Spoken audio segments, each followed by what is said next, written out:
Good morning. Good morning. I told you I'd say this until I'm blue in the face. Thank you for being here. Thank you for last night. Thank you for coming this morning. Thanks for getting up. So far, did you guys have a good time last night? Yeah. I thought it was so cool that Donnie Campbell came and spent time with us. I mean, that was him just saying, I want to. We didn't beg him or anything. He left so grateful. So that was super cool. Okay, so this morning we've got some cool stuff to go over. I'm going to bring up Chris Hoke here shortly, and we're going to be talking about how we build things and why we build them, so that we can make sure to share with you a way that you can continue to give us feedback and we can grow, and then we can show you how the pasta is made. So I want to share a little bit of the why first. For those of you that have heard me speak before, I say this a lot, and I'm going to continue saying it because I think it's so true. Pain pushes, vision pulls. When you are in a position of feeling like something has to change, that's pain pushing you. And the louder that pain gets, the more you either are going to do something about it or you're going to leave that place of pain. Until which point you have that moment of, hey, I can do something about it. And that's that vision pulling you. So one of the things that we thought about as we were building the system on the pain side is there's so much fragmented data that exists throughout the industry. There's more and more widgets showing up to put on our websites that don't create good consumer experiences. Tech costs keep going up and up because we have to keep buying more tools for our stores. Personal bias. This is something that we talk about, like if I give a VIN number to my desk, we're going to produce different results because everybody has personal bias on how they appraise cars. Bidding at the auction, something that we personally want to do less of. Third-party syndications are all different, meaning you have to game the systems to stand out in the marketplace on Cars, AutoTrader, CarGurus, TrueCar, Carfax, CarSoup, the never-ending game there. Buying plans. This is central to us. We wanted to make sure that we could bring other industries like supply chain management with Target or REI or any company that has SKUs that they manage on a shelf. How do we bring that into the automotive industry so that we can create more signals to buy the right inventory? And then we wanted to, as John Ellis said yesterday, get rid of that volatility and make it a smoother process and do that with inventory. So we came up with this model we call highest authentic value. And highest authentic value refers to the full economic potential of every asset you have. So think about it, instead of underperforming the market, the whole goal is to outperform the market. In order to do that effectively, they're like baking a great cake. You can't do it with just sugar. It takes a lot of ingredients. A lot of those ingredients are technology. A lot of those ingredients are process. And it's a mindset to work to outperform the market on the acquisition and outperform the market on the sale. So when we get into the technology side of this, I just want you to see our innovation through that filter. It's our effort to help the industry begin to decommoditize the vehicle and help that vehicle stand out in the marketplace so that, like Hugh was saying yesterday, selling at 107% of market because we are focusing on not just the asset, but also the value behind it. So vision pulls. We want to see all data in one location. Chris Morgan was talking about how they get the data back to them and power it in a Power BI where they can ask the system whatever they want and get any information back. We can push your data back to you. That is something we feel strongly about. More visibility so that you're always in control. Enforce appraisal direction. So if you are going to be creating more strict appraisal processes, we want to be able to enforce those through the technology so that you have consistency in the appraisals. Collaboration obviously comes from being able to have more control. Let's see what else here. Know what to buy and where to buy it. Compete on value and steady that buy-sell cycle. So once we start talking about innovation, this is our algorithm for defining innovation. Innovation for us it starts with people. It's people having ideas that create processes, and those processes turn into technology. Because remember, technology only scales process, not the other way around. This is I carry these around in my backpack because I want you to see what innovation looks like. It's not any different than what you do. It's literally on pieces of paper that turn into ideas. Mike Hopkins is somewhere here. He told me, so right across the street, there's a building that's called the Kaufman Center of Performing Arts. And Ewing Kauffman was the guy who was a big business person here in Kansas City. Kauffman Stadium, Kauffman Business Center, Kauffman Center of Performing Arts. After he passed away, he mentored a guy while he was alive named Barnett Hellsberg, that he asked him to, as his dying wish, start a mentorship program called HEMP, Hellsberg Entrepreneurial Mentorship Program, and it's a big deal here in Kansas City. And I was lucky enough to go through HEMP, and Barnett was my mentor for 4 years. When Ewing died, Shirley Hellsberg and Mike, what was Ewing's wife's name? And Mary Kauffman apparently sat at a restaurant down the street and drew on a napkin what they wanted to build for $100 million in the green space that existed right there. And there it is. This is one of the early drawings we did of looking at the transaction cycle. And this is when we were writing down like options and features and packages and a why and dealer exclusives, any value that we wanted to start building into the system. These are the overlays that you use on a daily basis, and just drawing out like, cool, we want to say that it's got Apple Play. Does anybody recognize this? Good. This is our first appraisal screen. This is how we think about buying and selling. This is how I grew up thinking. It's the road to the sale, right? You start with appraising, and then you go, okay, where am I going to sell it? So disposition, wholesale, auction, retail. Then you move into acquisition, merchandising, syndication. Recondition, syndication. You inventory manage it. You hopefully get some audience. You sell it, and then you look at reporting. And reporting is where, for the longest time, I thought I was innovative. I would just create more reports, have aha moments, hopefully change my process. And then we would do that hopefully 100 or more times a month.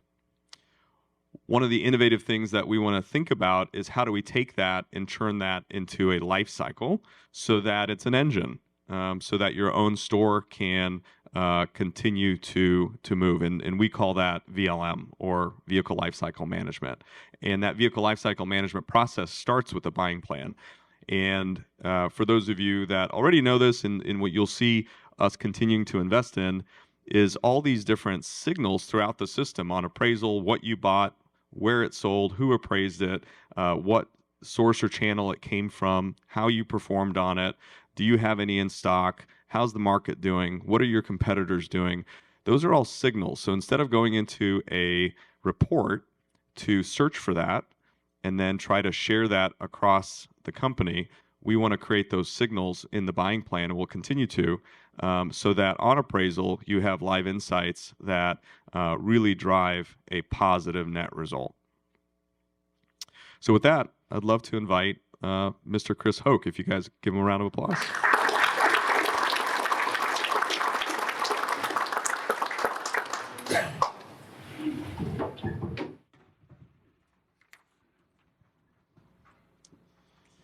So there's a series of questions here, and we're gonna go over them, and then these are questions we get all the time, and then hopefully we have time, and if you guys have questions, we'd love to hear them. But the first question we get is, how do you guys work? How do we build things? Can we get one more microphone up here? I mean, really, we just start typing, Danny, and then it comes out. Brilliant. It comes out. Okay, yeah, so just to start with, the team of developers is really small. So kind of my personal philosophy, it's probably out of laziness of people I want to manage, but it's we'd rather have a small team of Navy SEALs than 100 infantrymen. And so we have a really small, talented team with only a couple carefully selected new guys who are learning quickly. So first of all, having a team like that allows you to have a very efficient process and quick time to market. And then on the team, we really have two development tracks. So we have a track that is just the extended vision of where we want VINCUE to go. We want to be passing the puck to where you're going to be 2 years from now. And so that vision are all the long projects that we're building, and you're going to hear about a few of the things that will get released at least before NADA. But I've learned that we never get it perfect because you guys do everything different. Little nuances are different, and so we take a lot of input from the dealer community.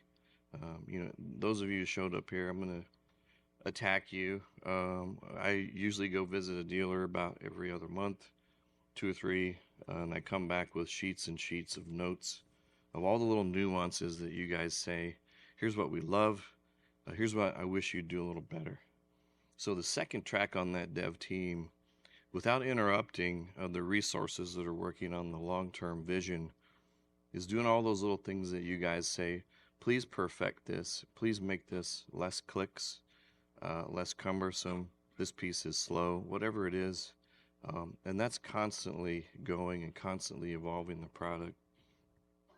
Having those two tracks also gives us a real nice safety net so that absolute perfection isn't always required when we release a product. So we'll release an MVP, which means minimum viable product. It's really useful. You like it. You wish you did a couple more things.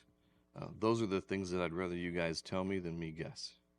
And so that really defines how our team works and how we're able to keep adding big features, but also be really responsive to what you guys are saying to us about how it's working. About when did we work with Frankel, the company that did our first rebrand? 4 years ago? Yeah, 4 years. 3-4 years. When we were doing a rebrand years ago, Chris taught me a trick. We've all been on those meetings when you get on a Zoom and there's 25 people on the Zoom, and Chris told me, look for the genius. Look for the person in the Zoom that is going to be the person that is really going to do a majority of the work. Look for the genius. And we did. And we found the genius in the room. And then I asked the leaders of the company, let's take that from 25 really down to 3. We don't need 25 people for this project. We were way more efficient. We had a better result when you look for that genius and then are able to really work with them. How do you decide what we work on next? Okay, so in the old days, we decided what we worked on next by what would close the next deal when we were a baby company. And that's really what built us to 50 and 100 dealers. We're a little bigger, a little more mature now. So what we work on next is really on the long-term vision track is what we get out of meetings like this. These are very helpful in hearing where your pain points are, what you'd like us to do better or more, or solutions that you're looking for. And then we have a huge backlog of just dealer asks, and really we're very eager to please, and so we go through those, and based on the number of dealers that want it, combined with how much effort it is, that second track is just constantly picking off what we feel are the highest value items on everybody's list. The other thing is, remember we talked about pain pushes, vision pulls. There's this intersection between pain and market readiness. And Bob, you asked me a question yesterday. You said, "Hey, I want this result." And one of the ways we think about it is, well, what's the question? right? I know I want to sell more cars. I know I want to make more money. But what are the questions that we can ask ourselves within a dealership that then lead to the insights we need to answer those questions? And then once we have those insights, how do we take them and turn them into action? And how does that action turn into a process? Then it's repeatable. So that's kind of the formula you can think about when you're up against a problem. Write all the questions around that problem first, and then decide what insights do you need to answer those questions. How do you turn that into action, into a process? Ooh, the fun part. What is coming out by NADA? You guys want to know? All right. So we've been working on, there's a lot. Let's start with this, the new dashboard. Chris, you want to speak to that, and I'll go through it? I will. This is... Hold the microphone up. Oh, yeah. We've learned a lot over the past 4 or 5 years. And one criticism I'll give to our software and vAuto is it's really not process oriented. We barf all this data onto the screen. We expect you to know what to do with it. So soon you'll start to see things in VINCUE that are shaped like this. So the dashboard isn't just going to be blah, here's all this data. It's now divided into what we consider the areas of expertise in your dealership. So there's a sales tab that's all dedicated to sales metrics, sales goals, etc., and how you're going to run. And each one of those metrics on that dashboard actually take you to the underlying data behind that and provide processes that help you support improving sales. Same thing goes for acquisition. So you're going to have a view overall of acquisition, and then click any of the insights, and that's going to take you right to what you would want to see if I say I want more detail on that number.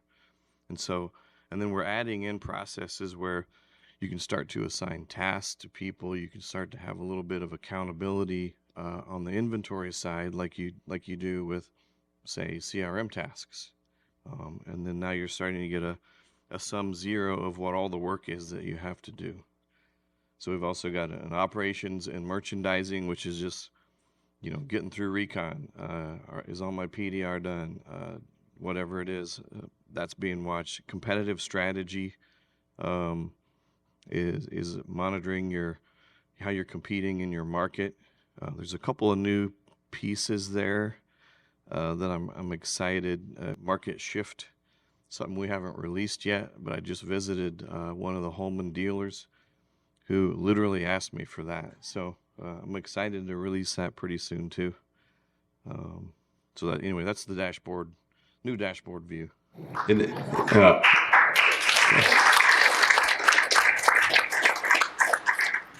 there are more, what would you call them, blocks of information that will be added, like audience. Audience is a really big one because we want to be able to see which vehicles are performing and which ones are not. And how do we get audience to vehicles that are not performing faster so that we don't have to reduce the price to actually sell the car? Which I think was your business idea, right, Chris? Chris Arnold?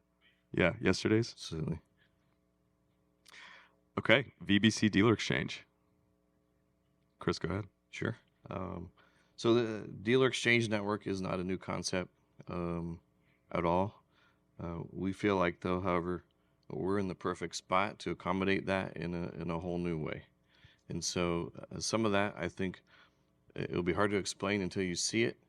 But if you already have a ravenous buying team on this treadmill doing all this work for private party leads, if I expose the right vehicle to that same team that's from another dealer, their close rate's going to be 20 times what it is on a private party lead. So you've already got a team trained doing this process, ready to jump on that. So VINCUE, big brother or not, already knows what cars you make a lot of money on and at what price, and the ones you don't.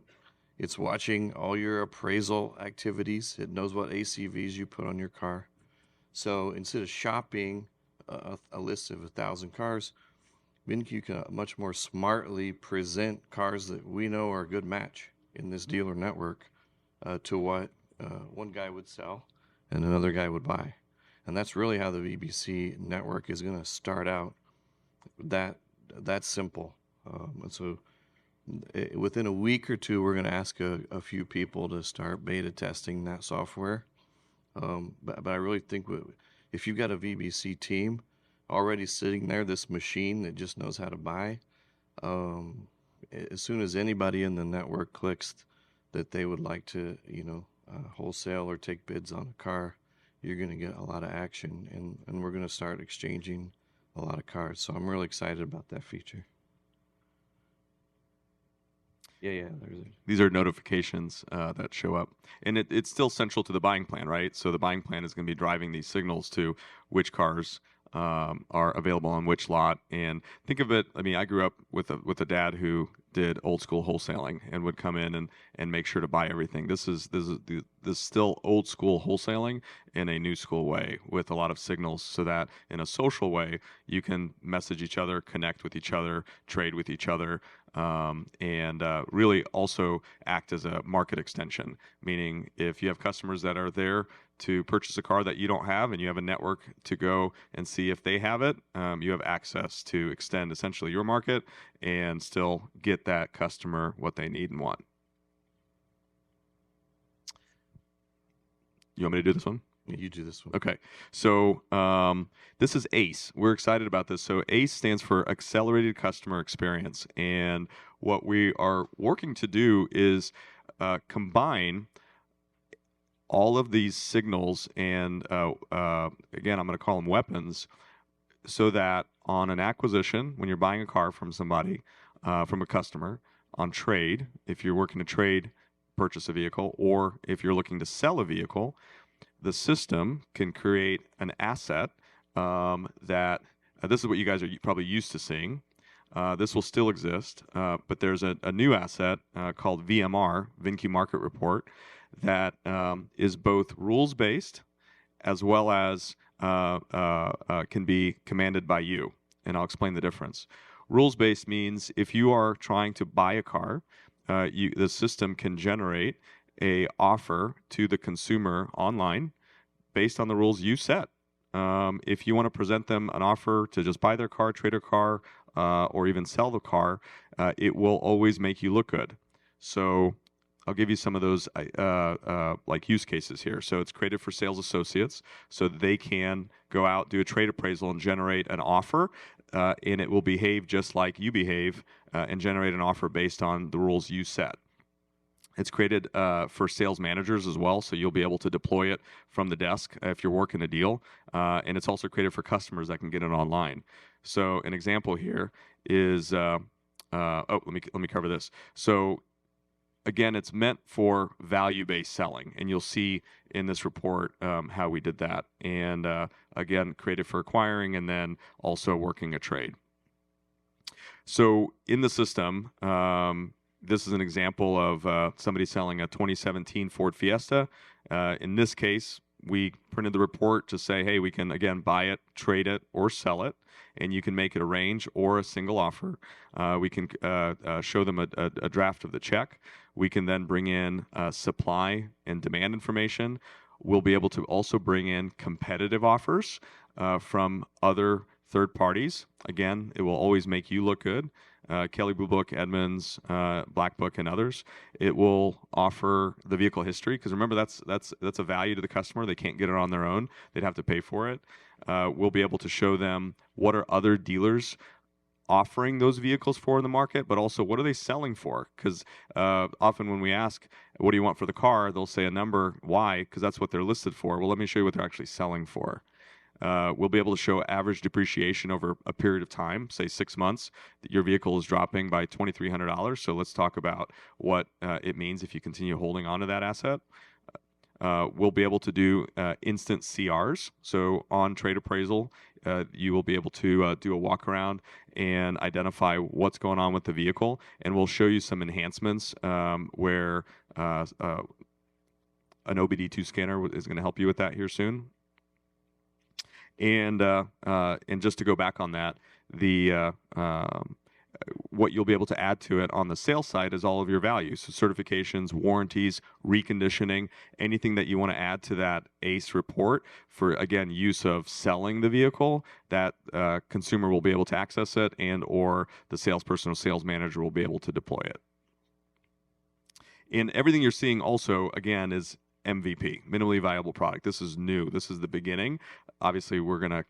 This is always going to get better and stronger as we get it out there. Pulse. Jack Kane Ford, Bob, has been using this for a little while. I've been using this at my store. I think many of you have heard about it. We've been continuing to beta test it, and it's going to continue to get smarter. But really, this is a board that exists in a store to amplify sales teams' goals, and is connected to VINCUE. So I'm going to play a quick video.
The same guy that did our logo, Isaac, are you in the room?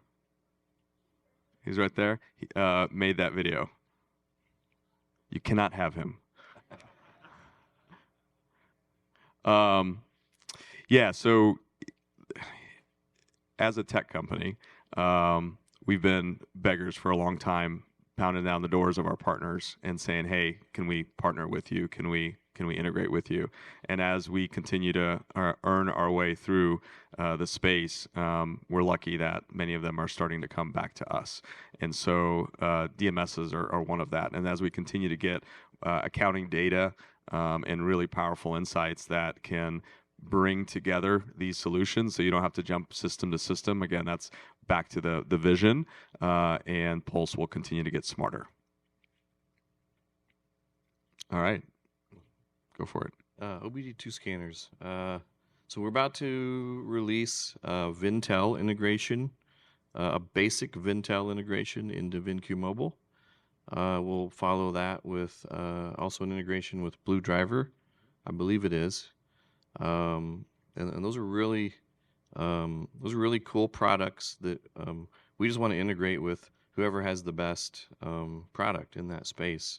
So, and a hint at where that could go is, if you think about take ACE, take this OBD scanner, and then Fernando, one of our new performance managers, has already offered to help build the product. You feed some service bay data into a new spot on your VBC tab, and now you have a really cool service bay acquisition tool. So that's not by NADA, but that's the kind of thing that we're thinking, and that's the kind of thing that like the people on the team are so good at providing. And so I'm excited to get that going. Again, Recon, we've got a lightweight integration with Rapid Recon right now. We don't want to build Recon. It's its whole universe. It's the fixed op world is not really where we play, but there's a overlap and a portal that needs to exist to make that efficient, so that variable can do things like send notes, approve tasks, see invoices, etc. So we've got a partnership with Velo, which is now the concentration of Rapid Recon and Recon Velocity And so you're going to see a much more highly integrated recon portal in VinCue that's like a little variable ops tunnel into that whole big world of what Fix does in rapid recon or velocity. So that's something we're working on really rapidly right now.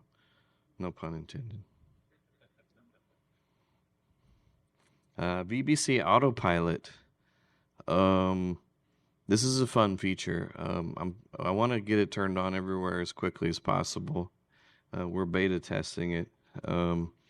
Basically, it automates the top of the funnel of VBC for Facebook. And so one of our kind of core team of programmers built this. His name's David.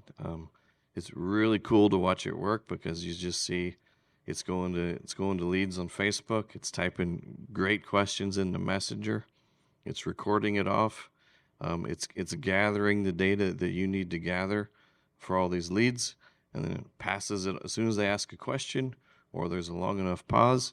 It passes that lead off to your VBC agent. So we beta tested it at the very first one was Audi flat irons, and cool. They were so impressed that I was hearing about it from Chris Morgan's team, which is in New Jersey, a day later, and said this thing is crazy good. So the only complaint I had from those guys is that please turn it off. There's too many leads. So I'm excited about get that going, and that's a game changer in terms of productivity. Jaden, have you been asking that for a while?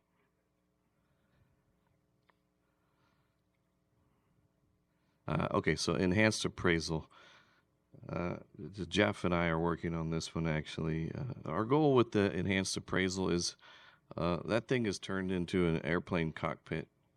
And so I know you guys all experienced it. It's a heavy learning curve already. And then when you get a new guy in, it's even heavier learning curve. So part of this is selfishness. We're going to sell more VinCue if the core function in VinCue doesn't scare the crap out of people when they first see it. So there's a friendlier looking appraisal coming out that hopefully will be a little more beginner friendly. But at the same time, we're also improving the performance of it in several areas, and we're reorganizing it into more organized pieces. So when you appraise a car, right now we've got 38 tabs on there, whatever it is, whatever it's grown to. When you appraise a car, you're really looking at history, condition, what's the market, what kind of money can I make, and then any dealer-specific notes, communication. Those are kind of 4 areas. So the new appraisal is going to be divided up like that logically. It should be less scary, but also easier for you guys. You guys are going to have a different process. So easier for you to define a process within your dealership and say, do this in this order when you appraise a car. So I'm looking forward to getting that out.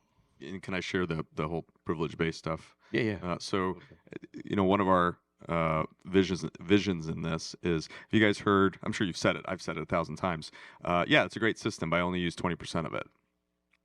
So the reason that is because we don't all need everything, and we don't all team members haven't really, quite frankly, earned everything yet. So our system is continuing to be built as privilege-based. And what we mean by that is, as a salesperson becomes a manager, we can give privileges to the salesperson that only the salesperson needs. And then we can unlock them to the next level of whatever they're going to do in the car dealership, whether it's merchandising, whether it's management, whether it's even looking at this on the fixed ops side. So we are able to remove information, or you are able to remove information from the screen and from the workflow, and our performance managers will help certify your people up so that they're growing not just in your store, but also in their capabilities. Go ahead. Okay, Boost. So, who here in the room uses Boost? Okay, cool. A few. So yesterday, I think you heard me say it. The intention behind Boost. So what Boost does is it's rules based. Boost creates ads that go on Facebook, that go on Instagram, that go on Google. And what they're doing is Boost is taking your vehicles, putting them online, and targeting behavior of consumers that show that they're interested in the same car that you have. So it's not retargeting, it's targeting. And the whole goal is to get them from online to your VDP as quickly as possible. And because our system knows the age of the car, the days, the approximate days to sale, the market day supply, the like mind day supply, all those metrics, we don't have to wait for a vehicle to get old in order for it to begin gathering audience. So Boost is really a weapon to attack low performing inventory day one, so that we can get audience to the cars that need it, so that again we can solve that volatility. You have to explain the AI part though. Yeah. So we figured out Boost. We struggled with for a while, but we figured out what it should do right before COVID hit, and so COVID hit, and then it wasn't that hard to sell a car, so you didn't need any help. But Boost really takes all the facets that you would do as a dealer to discover if does this car need more eyeballs or not, right? And so rather than only have the price knob to turn, we want Boost to say, let's put more eyeballs on this car. So it's based on, it takes the supply, demand indicators, traffic on the car, and leads, a few empirical rules, and some more algorithmic functions, and uses that to spend to put eyeballs on your car on social. And it's really pretty simple, actually. Yep. And the average cost for VDP currently is under 60 cents. So it's extremely efficient because it throttles the spend up and down, which is a huge efficiency. What are examples of innovation from the front line? So what this is saying is like, what are some examples of ideas that we've learned literally just from being in a store and then turned into features? Because later today we're going to be having a feature competition, and so I really encourage all of us to think about specifically VINCUE and specifically achievable, right? I don't know that we're going to be building the appraisal raise in the next couple of weeks, but I think it's a brilliant friggin' idea. But something that is achievable, because the whole goal is for us to compete, and then the winning team, we're going to build it. So be thinking, what can we do in the system that is achievable and also would really make a meaningful impact in your store. So some examples. New scanner. Yeah. Has anybody noticed that the scanner changed? Mostly for the better. It needs another little nuance. So that's a result of just me taking our mobile guy to a store who's having issues with the scanner, seeing it in person, and hooking up the laptop to debug, scanning about every car on their floor, plus a bunch from the lot. And we ultimately determined that the scanning library we were using wasn't going to cut it. So even though it was really expensive, we tossed it, and less than a month later, we found this Google AI-based scanning library, and it's pretty impressive. The first video he showed me of it was as he was walking up to the car. It already had it scanned and hit the windshield and already went to the appraisal. So I was like, yeah, I want that one, please. And so that's in there. I know we've got a few issues. It needs to be lockable so it doesn't play cat and mouse with you while you try to turn it sideways. But that's the speed that we want to respond. We don't want to run at Reynolds and Reynolds speed or whatever that speed could be. That's a slow speed. Yeah. By the way, yeah. I know we built Patrick Abad at Beaver. Said it would be hugely valuable to me if you just build a leads by model report, which I thought, why didn't your CRM do that? But it doesn't. So we took that back, and Jeff wrote that in a day, put it in front of him the next day, fine-tuned it, and then now that's a permanent report in VINCUE. So it's just stuff like that is constantly happening. The new appraisal, of course, is when I go out and visit and I see a dealer and I see what the things that they click. So often, whatever that is needs to be just brutally fast. Certain things in the system, it's fine if they take a second or two. Something you do 10,000 times a day needs to be just brutally fast. So part of the new appraisal is attacking a bunch of those areas. Same reason. Cool. How do we think different than other status quo solution providers?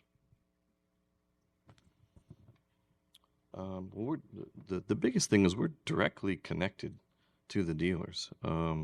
It seems like everybody else says, here's our solution, and they hand it to you and say, take it, that's what you get. And so this loop where I get to go visit dealers and they tell me what they love, and then they beat me up a little bit, that loop creates, it gets things done pretty quickly because I don't like getting beat up. So right, like you just go head on and figure it out. So that's one of the biggest things. And the other one is we're small. We don't have other sister companies to protect with our product. So when we want to innovate, we go, oh my gosh, this cannibalizes sister company 14's revenue, so I can't build that. We really get to just take feedback from you and build what you say would be a better product, help you make more money, and there's really no limits there. How do you decide what's going on the long-term roadmap?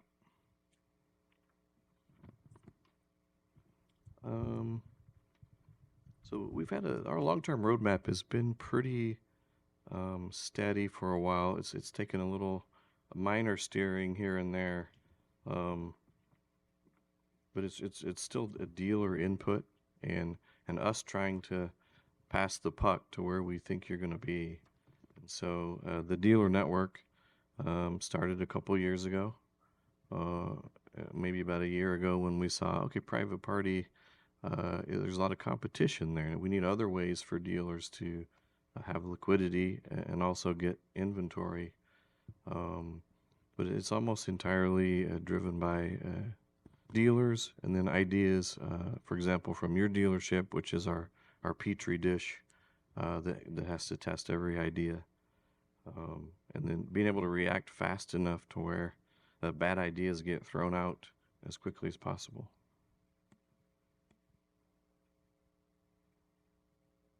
What do we think about AI and VINCUE? AI has always been on our roadmap, but I've always said that we need to do the blocking and tackling perfect before we have a 25-page playbook. But what I really appreciated yesterday was Bob Kane's group literally asked for AI, but they didn't realize it. And so they took two pieces of about 30 that we want to put into VINCUE's AI. And so it has to be part of the solution in the future. And our goal is someday VINCUE is going to ingest, not someday, we're already working on this, by the way, but VINCUE's currently putting all of our retail market data into a lake, all of our wholesale market data into a lake, and all the history. We're going to acquire data on probably 58% of all of the automotive transactions that have ever happened. All the books are going in there, and then we're going to let machines learn from that. And then there's going to be a simple metric in VINCUE that'll say, at your dealership, in your market, this car at this price should sell in this many days. And that's about as an easy button as you can get, but it's a really intelligent, easy button if it's driven by all those factors, plus the trends of all those factors over time. So it's kind of we don't use any names here, but the old, just price by cost to market was an easy button. It gave you a simple rule to follow, but it could bite you all sorts of different ways because it didn't take into account the history and the trends and all the factors that you should look at. We all think that we see an appraisal and we need to see all that stuff and absorb it in our human brain.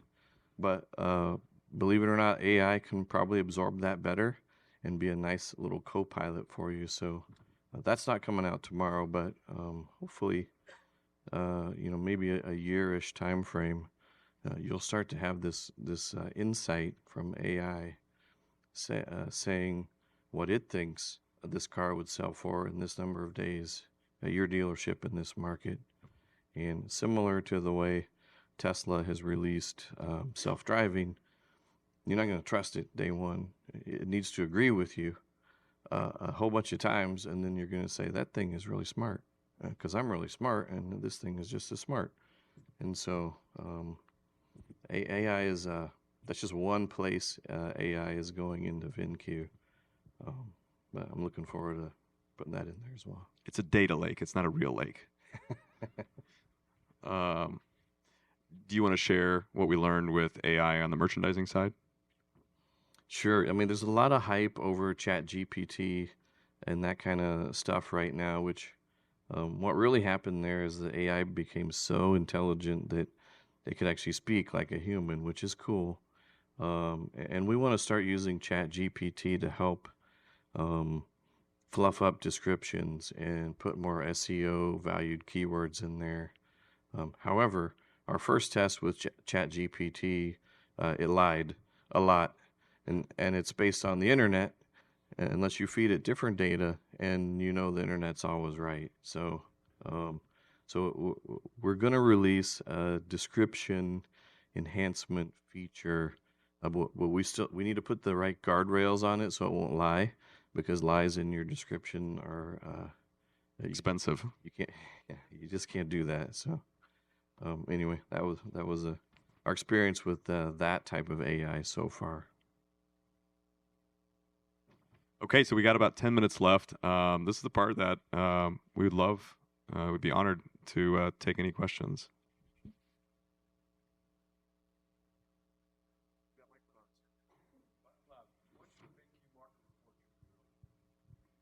When is ACE coming out, VMR? Your guy behind the desk is going to start testing ACE from a guy behind the desk perspective, I'm going to say 2 weeks.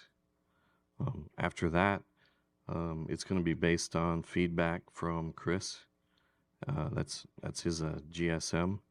And while he's doing that, then we're going to build the simplified versions of how a salesperson would enter the data into ACE step by step with a customer, and some of the other pathways to create that. It needs to be out by the end of the year, though. So that way, by NADA, it's a full-fledged, solid, executable product.